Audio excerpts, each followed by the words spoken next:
Alright guys, welcome back to the channel. I know it's been a while. I've been on vacation.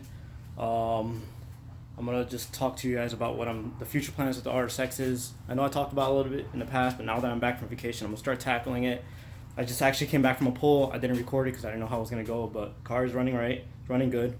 It hooks off a launch like pretty well. It's not bad at all. Like even though it doesn't have a viscous coupler, I mean this thing is pretty much launching pretty nice, you know. And this I think the rear suspension is actually too soft. I need to stiffen it up a bit, but I'm gonna get into what we're doing.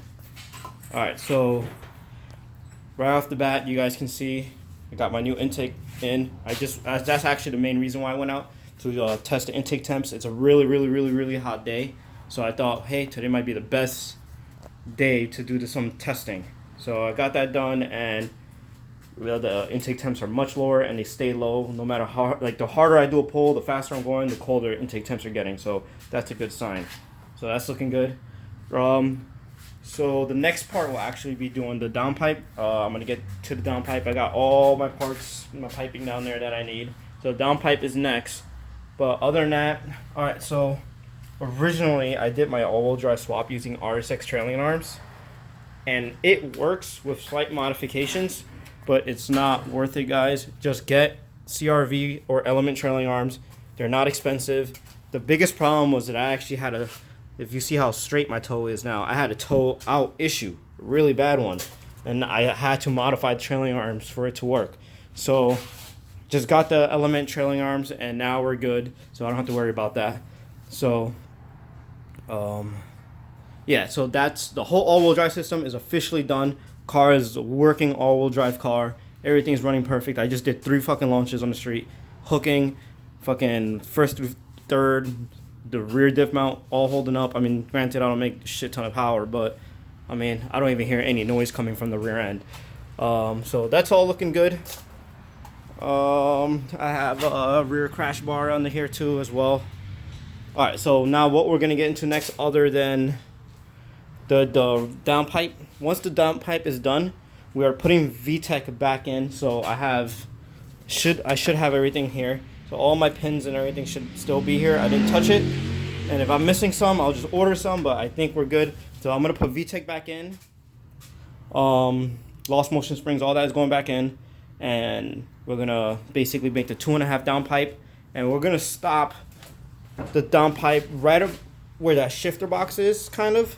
That's where it's going to start the 3-inch, or like right around there. That's where we're going to start the 3-inch, and then the rest will be a 3-inch exhaust. So that's what we're going to go with. We think we're going to yield better numbers on the dyno. But other than that, car is done, guys. Just needs a retune with a little bit of extra work, and I'm going to get the car aligned. And I'm actually, even though it's a time attack car, some drag strips are opening up. So I actually want to take this thing to the drag strip. Oh, actually, before I even do that, I need a new tire. So I was backing up out of the driveway, and I punctured, look at this big freaking hole here, dude. So I forgot I had this tray like sitting right here, and I was backing the car up, and I kind of drove over it in one corner, which is that corner right over there. And I'm guessing you just fucking ate all that shit, you know. So I'm gonna need a new tire. So what I'm thinking about doing, instead of just getting one new tire, I'm just gonna replace both fronts with I might actually just put RE71Rs in the front, get a little bit more traction up front, and then I can't do the purchase all at once. All 4 is very expensive, so I'm gonna do RE71Rs in the front for now and run the same tires I have in the back, which these look like RE71Rs. So they're not as good, but I'm gonna leave these what is it? Dunlops, yeah, Jerezas 2s or something like that, Z2s. I'm going to leave these in the rear, and I'm going to put RE71Rs in the front, get a little bit more traction up front. And then maybe for next season, I'll get another set of RE71Rs, a brand new. And what I'll do is I'll put the brand new ones, I'll put them in the back, and I'll put the new ones in the front. So, yeah, so that's the plan. So hopefully I can get some, once I get the tire done, we're going to go to the drag strip. And I actually want to test the car out in the sense of see how hard we can launch it. See, just see where the car is at, like compared to my turbo setup. And when I was boosted, I was trapping 123. around there. I want to see how much slower this setup is. It's probably gonna be a good amount slower, but I'm hoping that I can get a decent 60 foot on street tires, and we'll see what happens. You know, guys. It's gonna be an adventure. So I can't. Oh, one more thing before we can even get into the track. I gotta get a roll bar in here. I might temporarily fab up a harness bar just so I can get on the drag strip, and I have to pay a whole bunch of money for a whole roll bar. I don't even think I'm gonna get on the time like doing any road courses this year. Tracks are, they're slowly opening up, but the budget is just this all-wheel drive swap did take a decent amount of money to do, and not basically working and all that kind of stuff kind of threw the whole budget off. So we'll see if we can get on the road course by the end of the year, maybe October or something. Maybe like the last session we'll try to get in. But if we can't, no biggie. We'll just wait till next year and we'll go early spring. But I want to at least get this on the drag strip to do a shakedown of the cars. Not a drag car. I want to do a shakedown. I want to see how the all-wheel drive system is going to, how much is it actually going to take to abuse. In Time Attack is going to see much less abuse, so I'd rather do a couple of launches and see if everything holds up in the whole drive line. I have no doubt it will. I just did 3-4 passes on the street. I heard no noises, no knocking, no nothing. Everything is staying pretty solid, so that's good. The only thing, I don't have an LSD now, and I don't know what the hell happened, but I actually caught a little wheel hop on this side of one of my launches. So it wasn't bad. It was very, very, very, very little. I mean, for launching on the street at 6,000 RPMs, pretty much hooking. I mean, I felt the rear end catch, but I did feel a slight wheel hop from the front. I'm not sure it's because I don't have an LSD on the car or what the hell, because I got rid of my wheel hop issue and now I'm all-wheel drive, and I did feel a little bit of wheel hop, so it's a little concerning. Hopefully it doesn't get worse. I'm not really sure exactly what it is. It could be because my alignment is off. I had this whole car apart for months and months and months, so who knows what it can be, but we will see and we will test it. But the good thing is it handled the launches on the street. I wish I got videos for you guys. I didn't, but I'm going to try to get out there with a GoPro on the car and maybe get a little bit more video, but not today.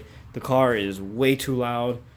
After I do the 2.5-inch downpipe, that 3-inch exhaust, I need to do work on it. It's just way too loud. I got to either add another resonator or a bigger muffler or something. Something's got to go on there. So we'll see. And also another thing I forgot is that I have 2 holes right here. Those holes need to be covered before I get onto the track. They're not going to allow that. It needs to be a full, the firewall has to be complete. Usually there's grommets in there. No idea where the fuck they went, but don't have them. So I'm not even going to fab something up, honestly. I think, I don't even know if I can get my welder in there, but I'll figure something out. I can just take measurements and make like a little clip-on piece, or like rivet a piece of metal over it or some shit like that with some Honda bond in between. But I'll figure it out. But that hole needs to be closed before I start doing some awesome Time Attack races. But yeah, I don't know if you guys saw, my battery is now relocated down here. It's looking good. Alright guys, so this is a small update, nothing crazy. I'm just telling you what's going on and why I haven't came out with videos, and what's next with the RSX. So I think the first thing I'm gonna do is I'm actually gonna get the VTEC back in. So I'll make a video on this. How to time a K24 engine. I've done it in the past, but I'll do it again, and I'll show you guys how to time a motor and how to swap camshafts, because that's basically what essentially we're doing. I'm going to teach you guys how to swap camshafts and all that stuff without having to pull the timing cover off, and how not to lose your timing. It's actually super easy, but we'll go through it one more time. I'll make another video on that, just give you guys some content. Alright, well, until next time, alright guys? Peace.